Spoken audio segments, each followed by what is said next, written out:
Olá, começa nesse instante mais uma edição do Agora TV. Hoje nós temos a grata satisfação de recebermos nos estúdios do portal de notícias Agora RN a vereadora Amanda Gugel, do PSTU. Tudo bem, vereadora?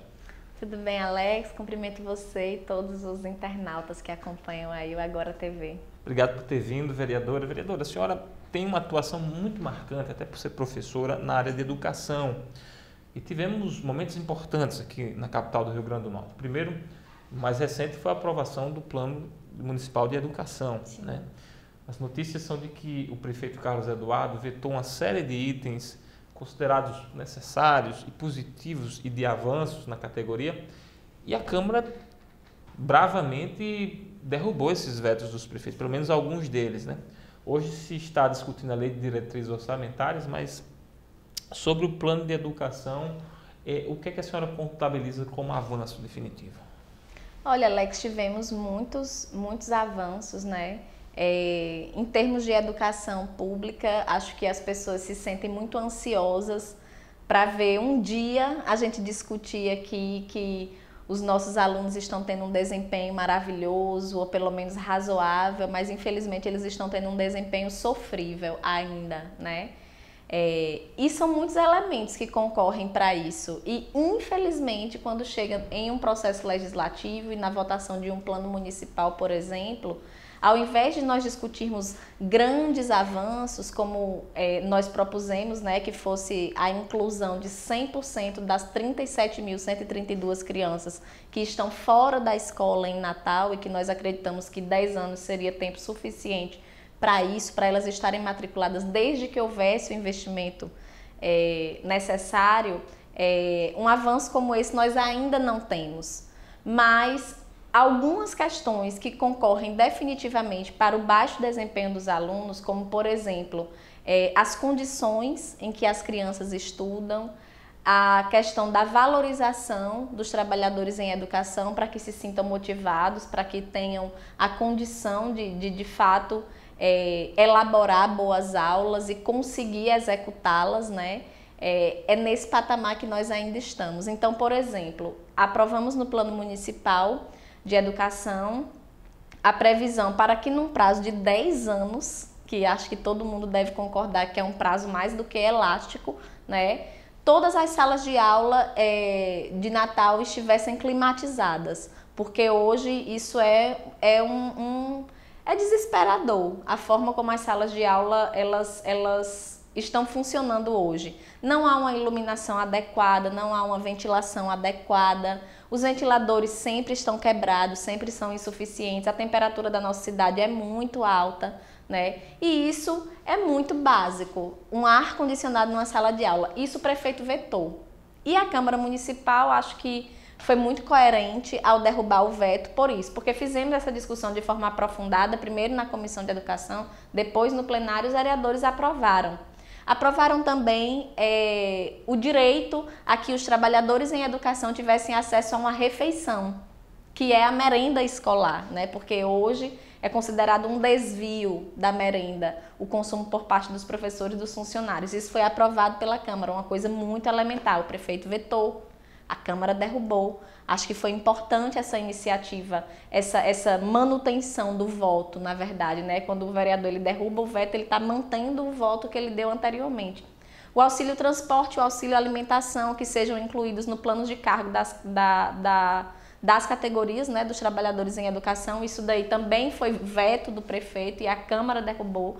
Então, acho que estamos em uma cena importante na Câmara Municipal, em que finalmente os vereadores percebem que não podem estar o tempo inteiro baixando muito a cabeça para o prefeito, porque o prefeito, de fato, ele está muito desconectado da realidade da cidade, da realidade daquelas pessoas que necessitam dos serviços públicos, né, para os seus direitos elementares, como a saúde, a educação. E que bom que estamos conseguindo esses pequenos avanços. São muito pequenos, não podemos negar isso, certo? E eu não quero jamais dizer que estamos diante de um cenário maravilhoso. Não.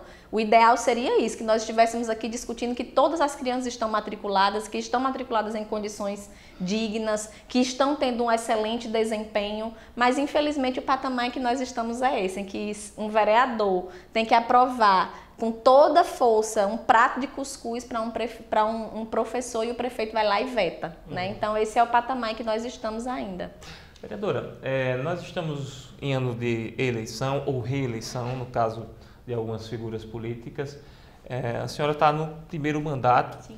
Foi eleita com a votação muito expressiva, foi a vereadora mais votada de Natal, 32.819 mil votos, 819, quer dizer, foi um recorde. Vai ser candidata à reeleição, tudo indica, não é isso? A senhora espera obter essa mesma votação, ampliar, acha que vai ser um pouco melhor? Qual a avaliação que a senhora faz do mandato da senhora e o que a senhora espera em termos de avaliação da população nas eleições deste ano do seu mandato? Olha, Alex, primeiro é muito importante deixar bem demarcado que nós temos a exata dimensão do que essa votação representou. Foi uma votação de protesto, uma votação, um recado que a população estava dando aos políticos tradicionais de que não aceitam mais essa política do favorecimento próprio, do favorecimento dos seus grupos, da compra de voto, da troca de interesses. Tudo isso, mesmo as pessoas que sempre viveram nessa estrutura e tudo, ou ainda vivem, mas na hora mesmo do voto elas estão pensando e estão querendo fazer diferente. Né? Mas temos a exata dimensão de que foi uma votação fenomenal, foi um fenômeno eleitoral que dificilmente se repetirá, né? Isso nós temos essa noção muito clara, né? Mas assim, pela própria reação que as pessoas têm, tanto nas redes sociais quanto nas ruas, as pessoas que mandam mensagens e que manifestam a opinião sobre o nosso mandato, é uma manifestação de aprovação. Né? Inclusive muita gente que diz, eu não votei em você, mas dessa vez eu vou votar, né? Ao mesmo tempo que tem pessoas que dizem que não vão votar porque acham que eu já estou eleita, então vão querer ajudar a eleger outros vereadores que seriam mais progressivos na concepção delas. Alguém que já manifestou arrependimento de ter votado na senhora também teve desse? Pessoalmente ainda não tive. É provável que haja, né? É muito difícil também você conseguir manter uma unanimidade vindo de um fenômeno eleitoral, porque são muitos elementos que concorrem para a questão do fenômeno, a questão da repercussão na internet, a questão da empatia. E quando as pessoas vão vendo exatamente aquilo que a vereadora defende, talvez não concorde integralmente, talvez se afine mais com os pensamentos, as propostas de outros vereadores, né? Mas o que nós temos dito é isso, é que nós vamos continuar fazendo uma campanha honesta, uma campanha limpa, como sempre fizemos, uma campanha pobre, né? Não vamos ter muitos recursos para conseguir dar visibilidade à nossa candidatura e por isso vamos contar com o apoio das pessoas, precisamos contar com o apoio que acima de tudo é um apoio voluntário, daquelas pessoas que acompanharam o nosso mandato, que sabem como é o nosso trabalho, né? Estamos fazendo esse trabalho de conscientização de que não existe isso, de que eu estou eleita, né? Nós só sabemos que um vereador está eleito quando as urnas são abertas e os votos são contabilizados. Antes disso, ninguém está eleito. Acho muito feio, acho muito ruim os vereadores que andam num salto alto, né, que já discutem quem vai ser o presidente da Câmara na próxima legislatura, contando como certa a sua eleição. Não é o nosso caso. Nós temos a plena consciência de que a nossa militância vai ser a militância que vai estar aguerrida, como sempre esteve nas lutas, em defesa da juventude, em defesa dos trabalhadores, vai estar também nas ruas, lutando em defesa de uma reeleição nossa. Né? Uma militância é uma atividade militante como outra qualquer, né? E contamos com o apoio de todos aqueles que apoiam o nosso mandato, claro. Vereadora, falar um pouco sobre a sucessão na capital do Rio Grande do Norte. O PST, o partido da senhora, ainda não definiu se vai ter candidato. Pode ser que tenha candidato, pode ser que não tenha. Mas qual a avaliação que a senhora faz do pleito para a capital, para o executivo da capital? Temos um prefeito que vai ser candidato à reeleição, alguns outros candidatos. Qual a avaliação que a senhora faz desse quadro eleitoral e do prefeito? Olha, vou começar falando sobre a avaliação do prefeito, né? Faço uma avaliação negativa da gestão do prefeito Carlos Eduardo. Avalio não apenas a educação, acabei de falar sobre alguns elementos muito básicos, né, que o prefeito simplesmente se coloca contra, mas também pela cena cultural da nossa cidade, por exemplo. Temos artistas, músicos, atores que estão se destacando no cenário nacional e internacional e que a cidade simplesmente não valoriza, porque tem uma política de cultura que é muito mais voltada para a realização de mega eventos do que uma política cotidiana cultural, né?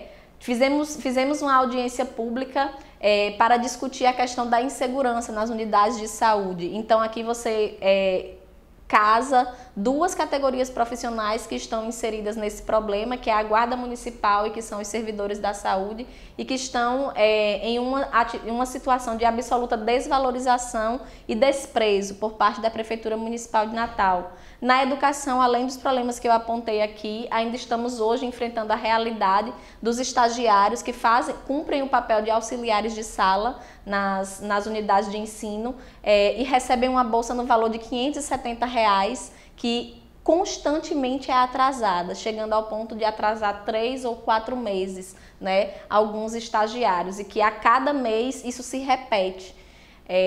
Agora estamos com um problema com os gestores escolares, os diretores de escola, que estão com os seus CPFs implicados, né, numa dívida que foi gerada ao longo de anos por parte da Secretaria Municipal de Educação, que não repassou à Receita Federal os dados que eram necessários e que cada escola repassou à Secretaria. E a Secretaria simplesmente diz que isso é um problema dos diretores. Então, assim, são muitos problemas, muitas pendências que, de fato, não dá para você dizer que é uma administração positiva, né? Lamento que o prefeito apareça nas pesquisas como um favorito, mas acredito que esse favoritismo ainda se dê por uma falta de opção, por não estarem apresentadas. Da minha parte, acredito que o fundamental seja que uma candidatura ou do PSTU, ou mesmo que nós tenhamos uma política de aliança, né, com o PSOL ou com o PCB, seja pautada principalmente não no nome, em quem vai ser o candidato ou a candidata, mas no projeto que nós temos para a cidade. Uma cidade que seja de fato para defender os serviços públicos, para combater a terceirização, para combater a contratação de cooperativas e que de fato haja concursos públicos para a prestação de serviço continuada à população, porque a população precisa. Se não precisasse, não utilizaria, e nós pagamos impostos suficiente para termos educação de qualidade, saúde de qualidade, segurança pública, segurança nas unidades de saúde, uma política cultural que seja efetiva para valorizar os nossos artistas da nossa cidade. Então é isso que nós defendemos e é isso que nós esperamos que seja o resultado dessa eleição, independente do nome que venha a compor essa chapa que nós apoiaremos. Ok, vereador. Chegamos ao final da nossa entrevista. Eu queria agradecer a sua presença aqui no Agora TV. Eu que agradeço, Alex, mais uma vez pela oportunidade. Estamos à disposição sempre para prestar contas, esclarecimentos sobre o nosso mandato, divulgar as nossas iniciativas, trocar as ideias aqui com você, com as pessoas que assistem o Agora TV. Obrigado, vereadora. Ficamos por aqui. Até a próxima.